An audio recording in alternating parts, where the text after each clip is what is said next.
So our next topic is sinking and floating. So about this, before going into this topic, we have to understand what is density. So density of an object. So for this, you will see here one coin and a bottle cap. So here this bottle cap, which is heavier among these both, bottle cap is heavier or coin? Yes, this coin is heavier among these. Why? Because the density of this object is more than the cap. So to find out, we'll put this coin inside this glass of water. So what is happening to this coin? It is going underneath. It has went underneath. Now I'm going to add this cap here. So what is happening to this cap? This cap is floating on the water. So what does that mean? The density of the coin is more. That's why it is sinking in the water, and the density of the cap is lesser. That's why it is floating on the water. So the liquid, that is a water. Water is a liquid. So the water is exerting a pressure on the object because of its density. So if the density is lesser, it is giving a upward pressure from below. Upward pressure it is giving to the object. So this cap is floating on the water and the coin is sinking inside the water. So density, because of density, the liquid exerts pressure, and this exerting pressure is called as upthrust.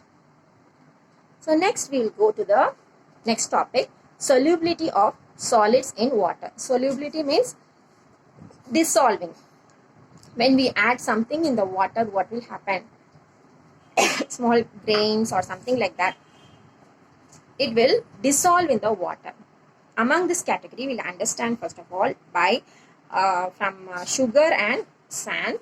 Here I have some example of, this is regular sugar what we use at home to add in milk or tea, and here I have some sand here, garden sand.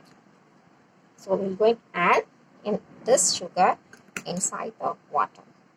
So what will happen to this sugar when we add it? It will dissolve totally.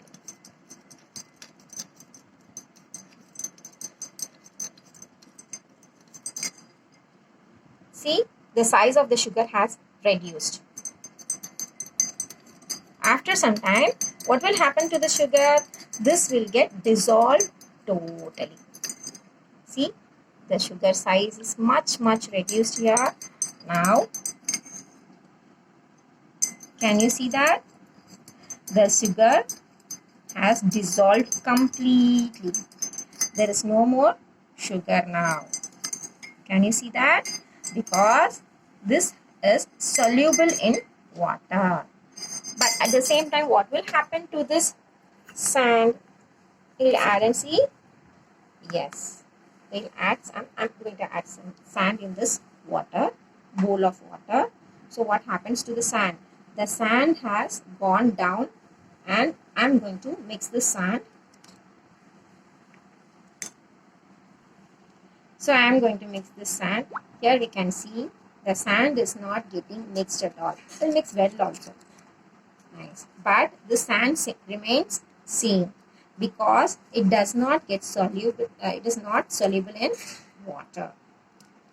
So like this we can find out with other objects also. Not only with sugar, salt, and chalk powder or something else also. If you have in your house, please try it.